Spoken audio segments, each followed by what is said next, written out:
Сабағымыздың тақырыбы өсімдіктердің тыныс алуы. Өсімдіктің барлық мүшелері тыныс ала алады ма? Ол сұраққа жауап алу үшін келесі тәжірибені орындаймыз.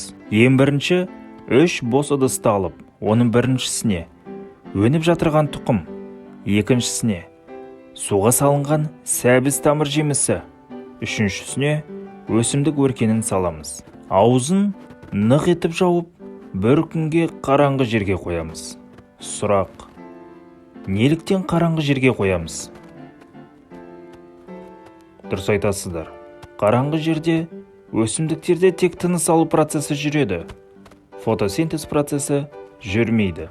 Келесі күні 3 ыдыстағы ауа құрамын тексереміз. Ол үшін 3 ыдысқа от жалынын саламыз. Нәтижесінде не болады? Нәтижесінде 3 ыдыстағы от жалыны сөнеді. Себебі бір күн қараңғы жерге қойған уақытта тыныс алу процесі жүрді. Тамырдың тыныс алу бойынша екінші тәжірибе. Бос ыдысқа судан алынған тамыр бар өсімдікті салып, аузын нық етіп жауып, бірнеше уақытқа қалдырамыз. Одан кейін ыдыстың аузын ашып, өсімдікті алып, оған от жалыны салатын болсақ, от жалыны сөнеді. Себебі тамырда тыныс алу процесі жүрді. Келесі тәжірибе. Өніп жатырған және тыныштық күйдегі тұқым.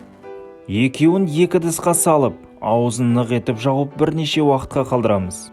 Бірнеше уақыттан кейін от жалынын салып тексеретін болсақ, өніп жатырған тұқымда от жалыны сөнеді. Себебі тыныс алу процесі жүріп, оттегі сіңіріліп, көмірқышқыл газы шығарылған. Ал екінші, тыныштық күйдегі тұқымда тыныс алу процесі өте баяу жүрді. Өсімдіктерде тыныс алу процесі жүргенін анықтау үшін әк суын пайдалануға болады.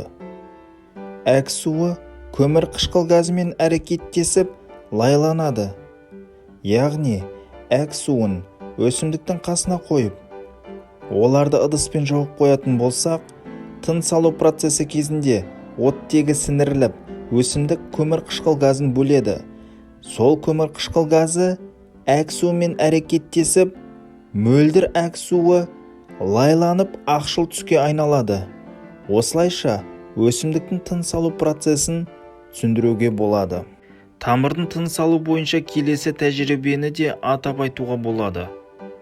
2 су бар ыдысқа өсімдікті салып, бірақ екіншісіне май тамызамыз. Бірнеше мөлшердегі майды тамызған уақытта судың бетінде май қабаты қалыптасады. Нәтижесінде өсімдіктің тамырына оттегі бармай, өсімдік өліп қалады.